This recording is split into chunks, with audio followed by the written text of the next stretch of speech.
Hello বন্ধুরা, রান্নায় হাতেখড়িতে আমি লিজা আজকে তোমাদের জন্য নিয়ে এসেছি মুখরোচক আর জিভে জল চলে আসার মতন একটি রেসিপি।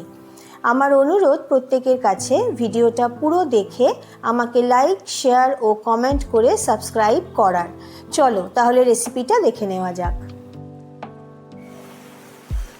আজকের রেসিপির জন্য আমি নিয়েছি কিছুটা পরিমাণ কাবলি ছোলা, যেটা আমি সারা রাত ভিজিয়ে রেখেছি।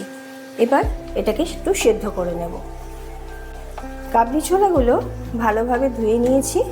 এবার আমি সেদ্ধ করার জন্য প্রেসার কুকারে দিয়ে দেব।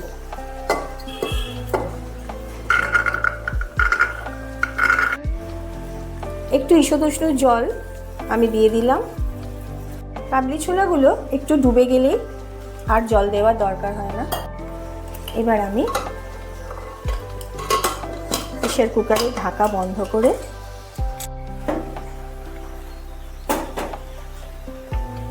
বসিয়ে দিলাম সিটি পড়ার জন্য। কাবলি ছোলা সেদ্ধ হয়ে গেছে। এদিকে আমি গ্যাস ওভেন অন করে দিয়েছি। দিয়ে দিচ্ছি সর্ষের তেল। এখানে একটু চিকেনের কিমা আছে, ছোট ছোট করে একেবারে কেটে নেওয়া হয়েছে। এই কিমা আছে আমার 200 গ্রাম মতো। আর এখানে আমি কাবলি ছোলাটা নিয়েছিলাম ওই 200 গ্রাম মতো আছে। তেল গরম হয়ে গেছে। এই গরম তেলে আমি একটু পেঁয়াজ দিয়ে দিচ্ছি।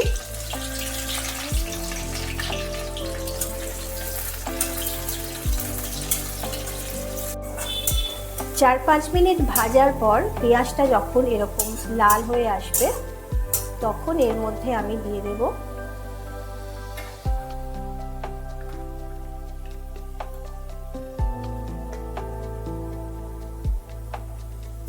রসুন বাটা পরিমাণ মতো,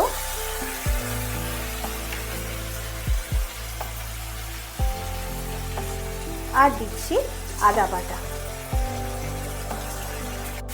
দিয়ে একটু কষিয়ে নিতে হবে ভালোভাবে। দিয়ে দিচ্ছি একটু হলুদ, পরিমাণ মতো লবণ, আর দিচ্ছি পাকা লঙ্কা।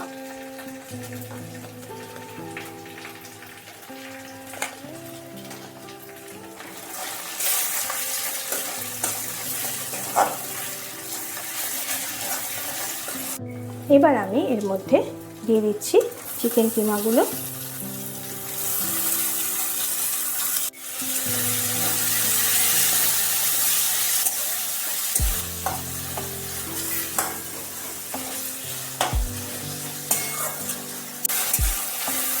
খুব ভালোভাবে কষিয়ে নিয়ে একটু জল দিয়ে দিচ্ছি, অল্প একটু দিচ্ছি।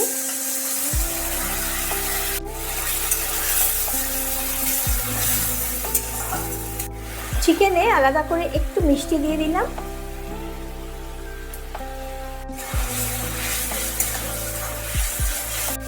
জল দিয়ে দিয়েছিলাম। জলটা দিয়ে 5 মিনিট মতো সময় লাগলো আমার এটা একটু শুকনো হতে। এবার আমি তেল ছেড়ে দিয়েছে, দেখতে পাচ্ছ। এবার আমি এটা একটু তুলে রাখছি একটা বাটির মধ্যে। আমি আবারও পরিমাণ মতো একটু সর্ষের তেল দিয়ে নিচ্ছি কড়াইতে। দিয়ে দিচ্ছি একটা তেজপাতা, আর দিচ্ছি একটু জিরে সামান্য পরিমাণ। মশলা একটু হয়ে গেলে এর মধ্যে আমি দিয়ে দেব কেটে রাখা আলু। এখানে আমি 3টে আলু, ছোট ছোট সাইজের 3টে আলু এইভাবে ডুমো ডুমো করে কেটে নিয়েছি। বেশি বড়ও করিনি, একেবারে ছোটও করিনি, মাঝারি সাইজ দেখে। এই আলুটা আমি এবার এর মধ্যে দিয়ে দিচ্ছি।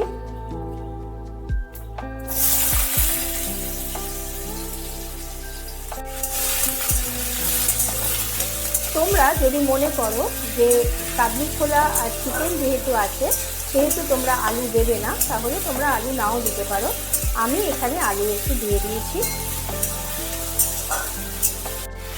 আলুর মধ্যে দিয়ে দিচ্ছি অল্প পরিমাণে লবণ, আর দিয়ে দিচ্ছি অল্প পরিমাণে হলুদ।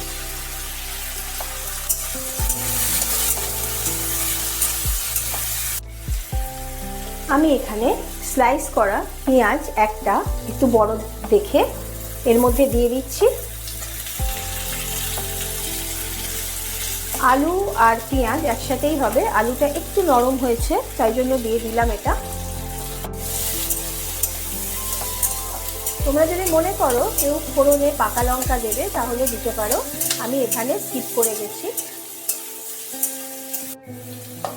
পেঁয়াজ আমার একটু ভাজা হয়ে যাচ্ছে আর আলুও সাথে একটু নরম হয়ে গেছে। এবার আমি আস্তে আস্তে মশলাগুলো দিয়ে দেবো এর মধ্যে। আমি দিয়ে দিচ্ছি 1 চা চামচ রসুন বাটা, 1 চা চামচ আদা বাটা, আর দিচ্ছি বেটে রাখা পেঁয়াজ।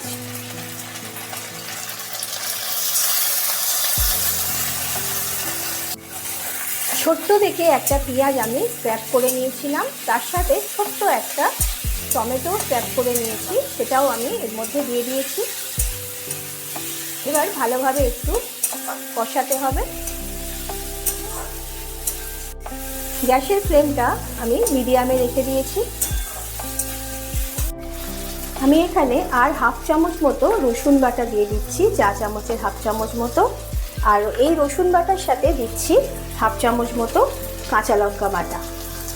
এই 1/2 চামচ কাঁচা লঙ্কা আর এই 1/2 চামচ রসুনের একটা গল্প আছে, সেটা হলো আমাদের এখানে একজন ঘুগনি বিক্রি করে, তার ঘুগনির খুব টেস্ট, মানে এত ভিড় হয় সেখানে। হ্যাঁ, শুধু ঘুগনি নয়, তার সাথে ফুচকাও আছে, কিন্তু বিশেষ করে ঘুগনি খাওয়ার জন্য আমাদের এখানে যেহেতু দোকান, সেহেতু মানে ওরা আর কি স্টল দেয়, স্টল মতো দেয়, প্রতিদিনই বসে।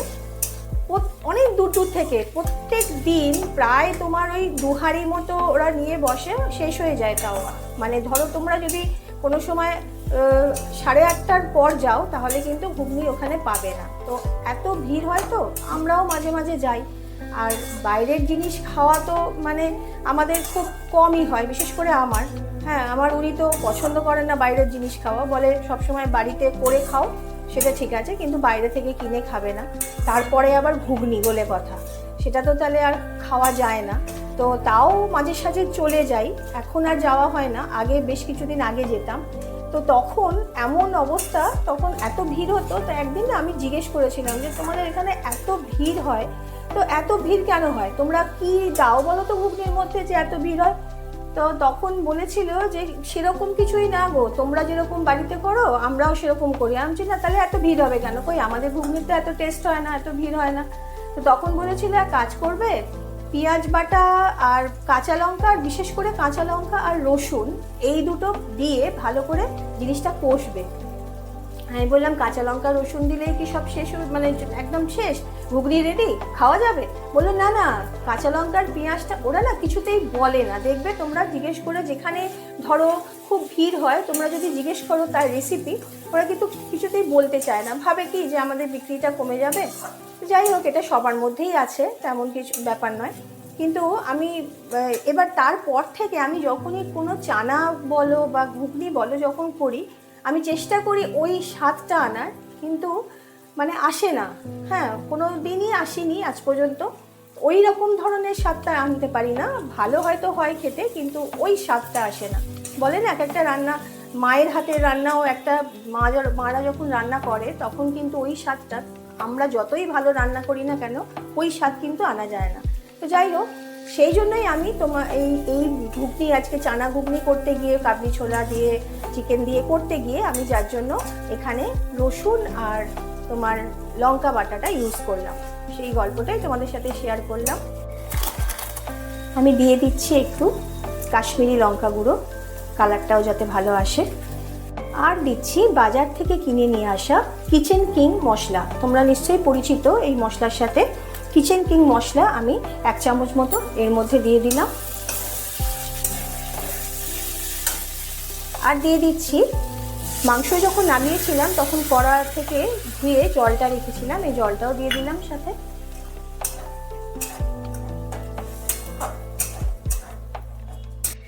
আমি আবার দিয়ে দিচ্ছি একটু মিষ্টি স্বাদ মতো। এখানে আমি যে আখের গুড়টা ব্যবহার করলাম সেটা দিলাম আমি কিন্তু কাবলি ছোলা, আলু এইগুলোর পরিমাণ অনুযায়ী, কারণ আমার চিকেনে কিন্তু একটু মিষ্টি দেওয়া আছে। খুব ভালো করে কষিয়ে নেওয়ার পর আমি এবার দিয়ে দিচ্ছি সেদ্ধ করে রাখা কাবলি ছোলাগুলো।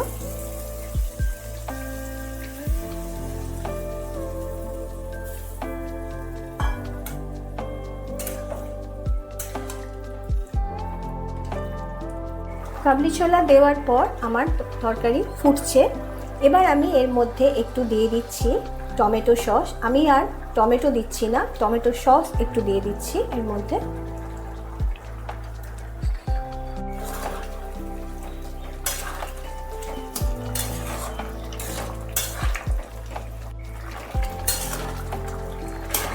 কাবলি ছোলা আলু সবই আমার মোটামুটি হয়ে গেছে। এবার আমি এর মধ্যে দিয়ে দিচ্ছি কষিয়ে যেটা রেখেছিলাম চিকেনটা, সেইটা।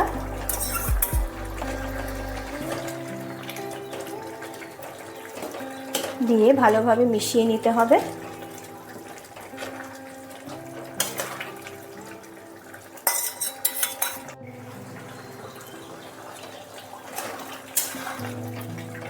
রংটাই দেখো কিরম চেঞ্জ হয়ে গেল। যখনই আমি কষিয়ে রাখা চিকেনটা দিলাম এর মধ্যে, চিকেন কিমাটা, তখনই কিন্তু রংটা অটোমেটিক একটু চেঞ্জ হয়ে গেল, কারণ এটা আমার কষানো ছিল।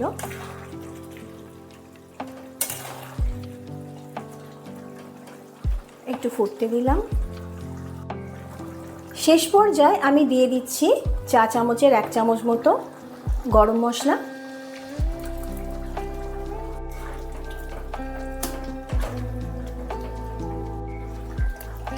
আর দিয়ে দিচ্ছি অল্প পরিমাণে একটু ঘি। এই রেসিপি আজকে তোমাদের সাথে শেয়ার করতে করতে আমারও কিন্তু রাতের একটা রেসিপি হয়ে গেল, যেটা আমরা কিনা আজকে পরোটা বা রুটির সাথে খাবো। তোমরাও সেরকমভাবেই খেয়ে আমাকে আমার কমেন্ট বক্সে অবশ্যই জানিও কীরকম লাগলো তোমাদের এই কিমা দিয়ে, চিকেন কিমা দিয়ে কাবলি ছোলা। আর যারা নতুন আজকে আমার চ্যানেল দেখতে সবেমাত্র শুরু করেছো, তাদের জন্যও বলছি তোমরা কিন্তু দেখে খাবে, খেয়ে আমাকে অবশ্যই কমেন্ট বক্সে জানিও, সাথে লাইক শেয়ার সব কিছুই করে দিও। তাহলে আজকের মতন আমার রেসিপি আমার শেষ হলো। আমি আগামীকাল তোমাদের জন্য নিয়ে আসবো একটা নতুন রেসিপি। আজকের মতন সবাইকে টাটা, সবাই সুস্থ থেকো, ভালো থেকো।